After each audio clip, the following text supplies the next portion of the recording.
Mohara is like they're also doing a dig at like the Irish way of saying his name too. This is something that's like complicated for me as well. Like I don't fully know the details, but like it's a big part of it's unironically a big part of why Kneecap is what they are for the Irish folk in general, is that their goal is to restore the Irish language.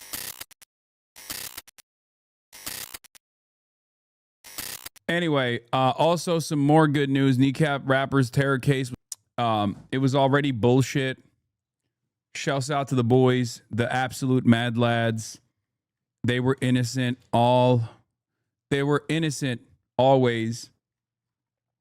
The Kneecap rapper Liam O'Gohany has been thrown out. Have you spoke to Speed about never changing his stance on Free Palestine? Yes, I have.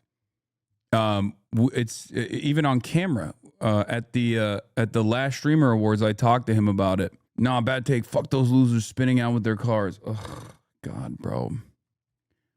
Listen, man. I understand the immediate dangers of things such as that. Okay? I get it. I understand it. The proper way to do that would be to make sure you do it in a parking lot. Make sure you get the proper clearance from the state, okay? I understand that. But in the absence of that, I'm not going to fucking lose my mind over it, okay?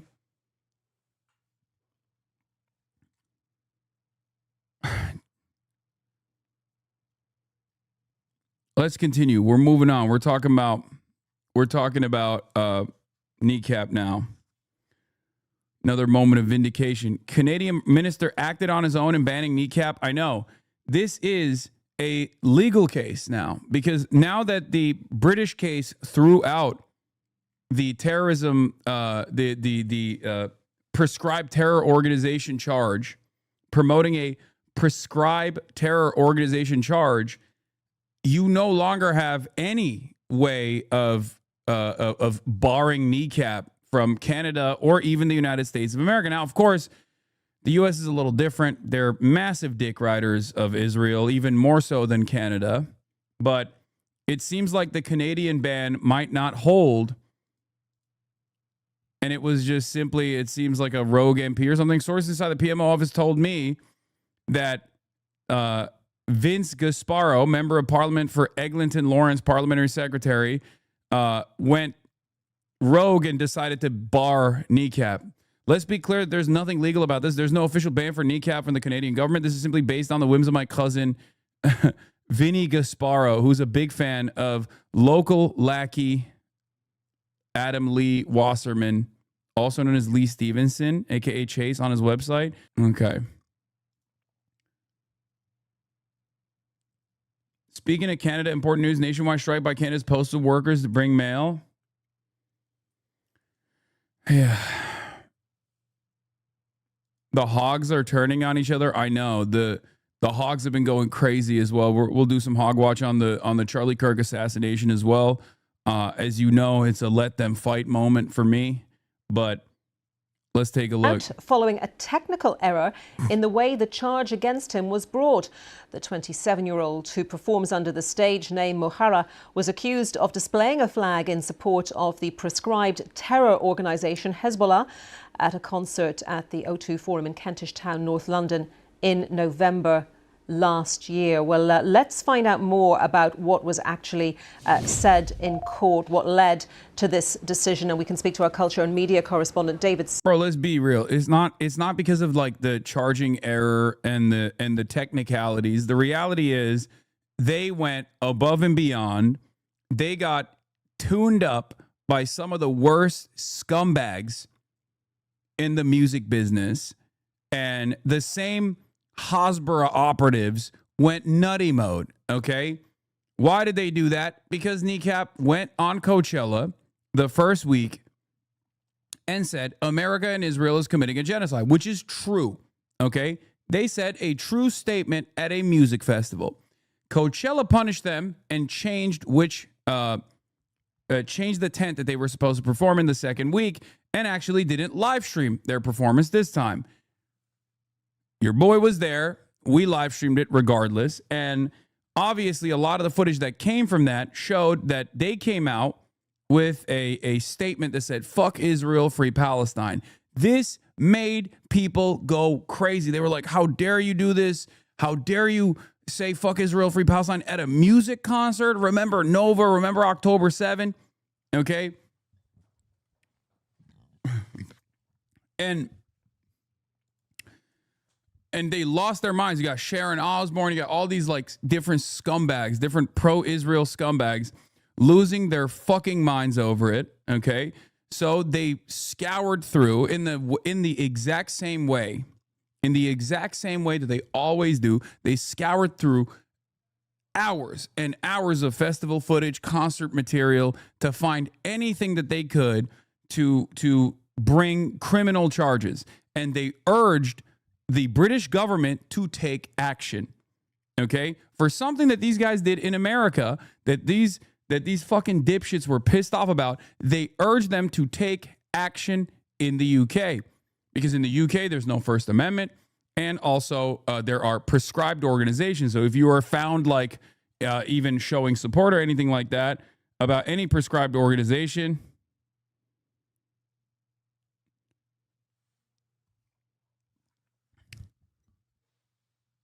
you can be found legally liable. You could actually go to prison for up to 14 years. Okay? The very fact that the British government would even take action against a group of artists, like, or any artist whatsoever, for anything that they've done in a concert is insane. Okay? It is, even in countries that don't have freedom of speech, there's still plenty of room for interpretation because of artistic expression. The UK is no different. Okay? The UK is no different on this. Make no mistake. So the very fact that they had a Hezbollah flag, for example, could still absolutely be protected under artistic expression. So it was already a bullshit criminal case from the start. But in the process, how's your $3 million villa? Aha, very real laugh. Please talk about the assassination. Hasbara, is Tero Hassan pro-Israel? How's your $3 million villa? It's nice, man. Thanks for asking.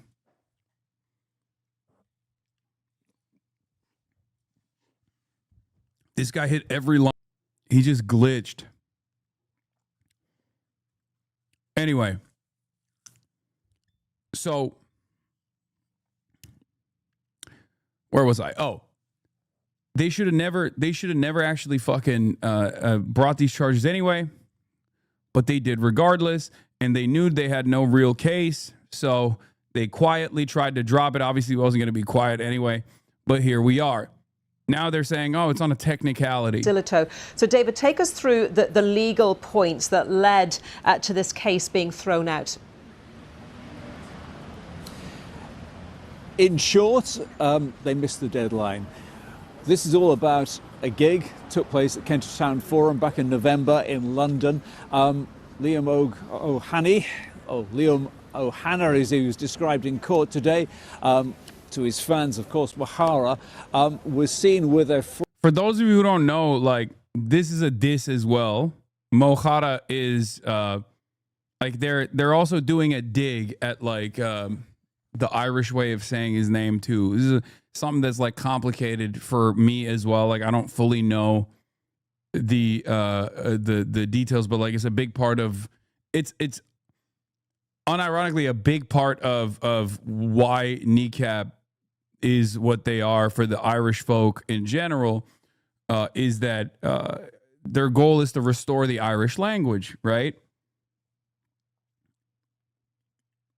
And British people just simply can't say their Irish name, I guess. I don't know. It's just...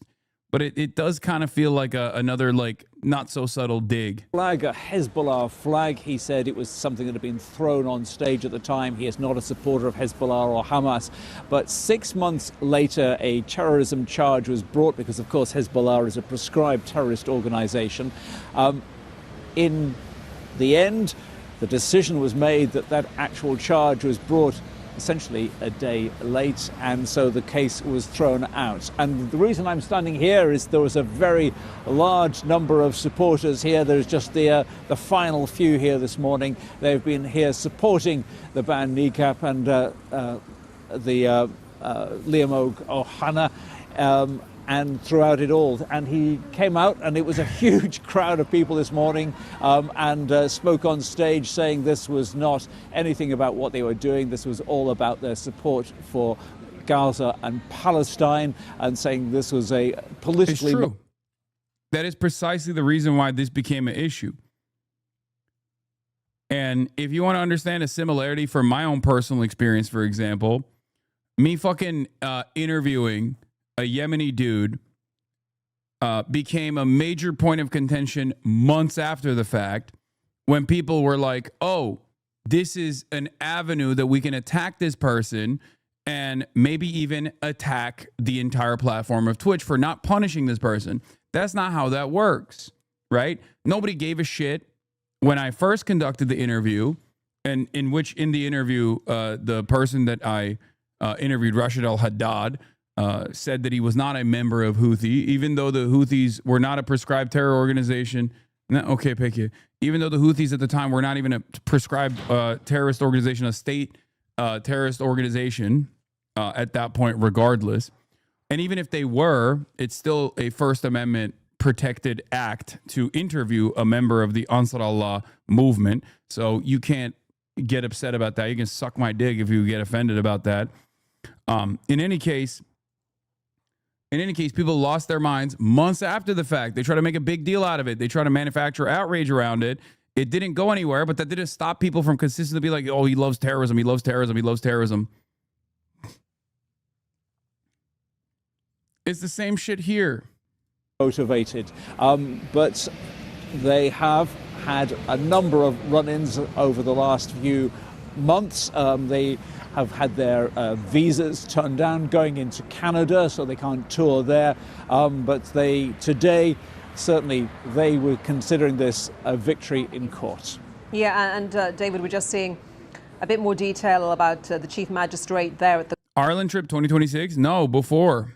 I'm either going to go in December or in the upcoming couple of months. I'm going to be in Dublin. Court, Paul Goldspring agreeing with Ohani's lawyers, who argued that the Attorney General hadn't given permission for the case to be brought against the defendant when police informed him he would face a terror charge on May the 21st. So as you...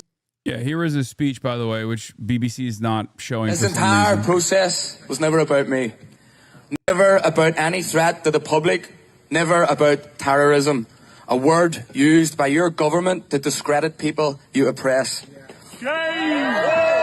It was always about what happens if you dare to speak up. As people from Ireland, we know oppression, colonialism, famine and genocide. We have suffered and still suffer under your empire. Your attempts to silence us have failed because we're right and you're wrong. We will not be silent. We said we would fight you in your court and we would win. Today we have. If anyone on this planet is guilty of terrorism, it's the British state. Free Palestine, Chucky Ireland. Free Palestine.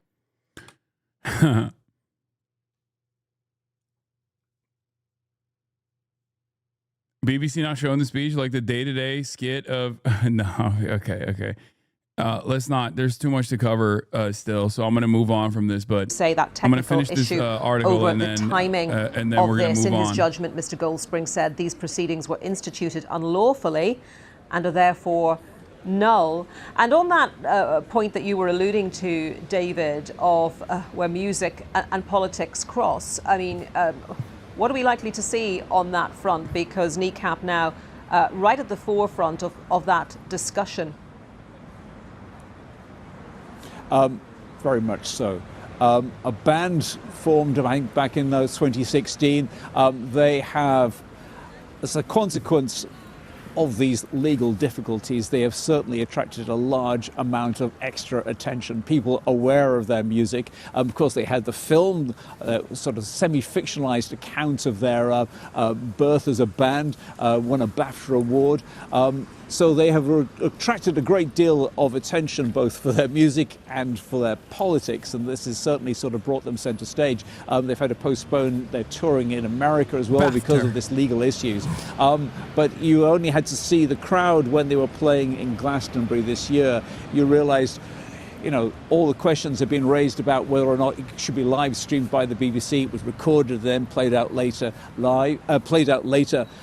So there was essentially, they have certainly drawn a huge amount of attention because of all of this. And today, when you saw them arriving with a huge crowd of press photographers around them, and this place, christened Kneecap Hill today, absolutely filled with hundreds and hundreds of people. We are out in Woolwich Crown Court. I mean, it's not the centre of London. And when they were at Westminster Crown Court, I mean, they stopped the road. They stopped a part of London. So certainly this has drawn a huge amount of attention.